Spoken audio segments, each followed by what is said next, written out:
प्यारे भाई और बहनों, मेरा नमस्कार स्वीकार हो। मैं आपके लिए फिर एक वीडियो अपलोड कर रहा हूं, तो इस चैनल को सब्सक्राइब कर लें जिससे अगला वीडियो आपको तुरंत मिले। तो आज का जो विषय है वो है राजा जनक को सिद्धों का उपदेश।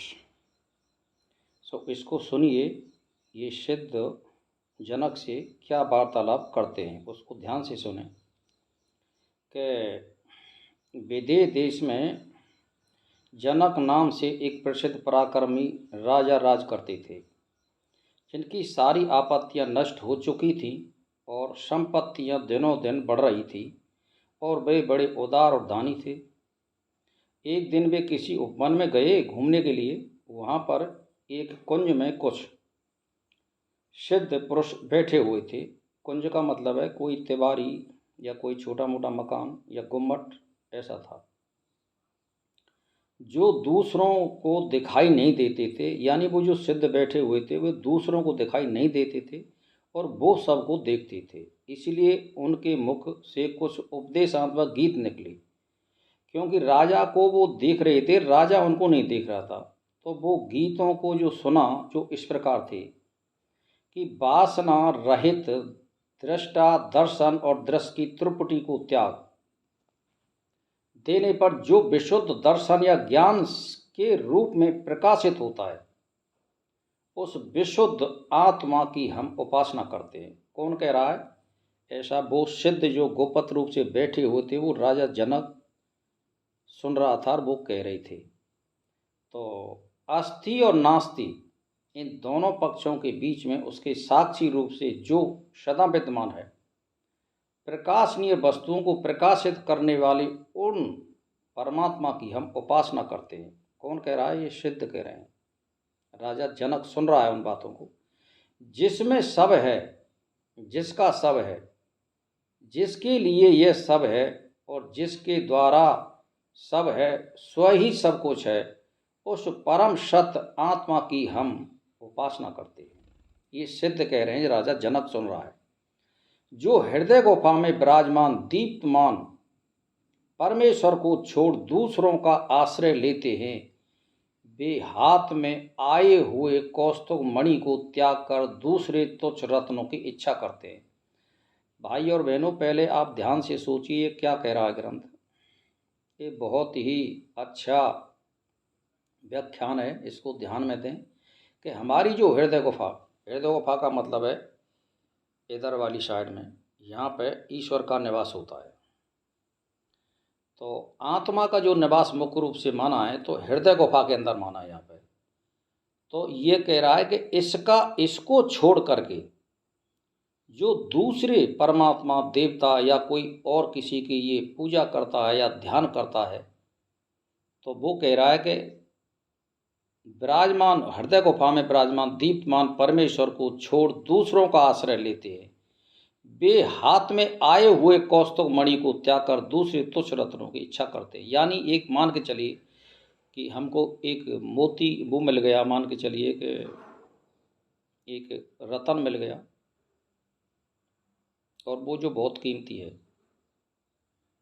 हीरा, जिसको हीरा कह सकते हैं, और आप जो है एक पत्थर के छोटे मोटे नक्की और भाग रहे हैं, जबकि हीरा बहुत ही कीमती होता है। तो इसका अर्थ ये होता है जो दुर्बुद्धि पुरुष भोग पदार्थों की अत्यंत नीरसता को जानकर भी उसमें बार बार अपने मन की भावना को बांधता है, वह मनुष्य नहीं गधा है। आप ध्यान से सुन लो महाराज, मैं आपसे ज़्यादा कुछ नहीं कहना चाहता हूँ, इसका मतलब समझ लो आप। यानी जैसे मान के चलिए बैयर का, स्त्री का, औरत का लगा लो, या खाने की प्रवृत्ति लगा लो, साल में एक आध बार कोई मौके पे आ जाए तो उसको आप प्राप्त कर सकते हो।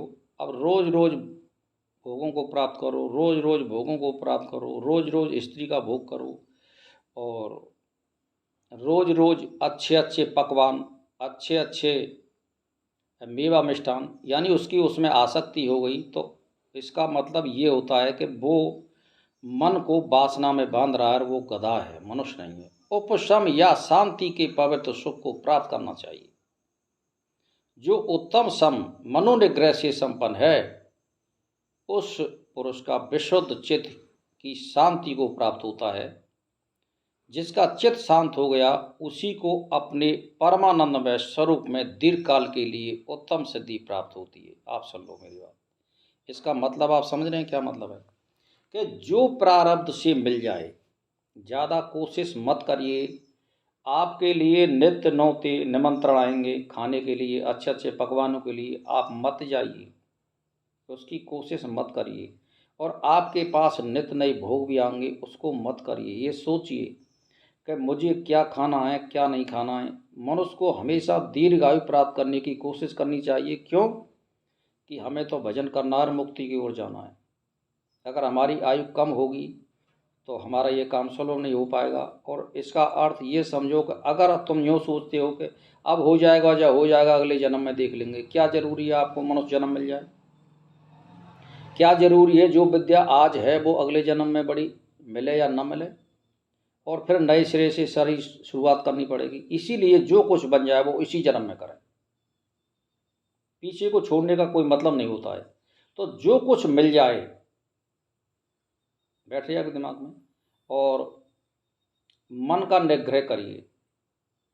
मन को आप स्वतंत्र मत छोड़िए। योग, ध्यान, धारणा, समाधि की ओर लगाए रखिए। और कोई दिन में ऐसा काम देख लीजिए जिससे आपको कोई फुर्सत ना मिले। कोई ग्रंथ ले लो, उसका आप करिए। अगर जाप आप करते हो और तुम्हारे पास कोई पुस्तक नहीं है तो उसको मंत्र को बार बार लिखिए आप। यानी उसमें आप श्रवण मनन में ध्यान दीजिए और उस मंत्र का अर्थ सहित ज्ञान करें। तो वेदांत में और वेदों में जो मंत्र दे रखे हैं वो ज़्यादातर ओम और गायत्री हैं। तो गृहस्थी के लिए या